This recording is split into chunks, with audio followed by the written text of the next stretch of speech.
If you want to make your table decor feel more like fall without redoing the entire setup, try these 5 quick product swaps.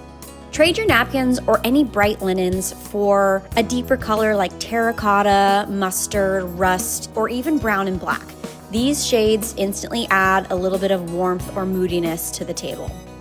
Fresh florals are beautiful, but for fall, try swapping it out for dried grasses like pampas, bunnytails, or wheat.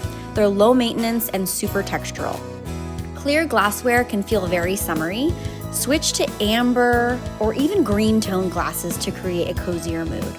If you've got bright plates or any dinnerware on the table, try some more natural materials like wood chargers, ceramic plates, or anything with a matte finish.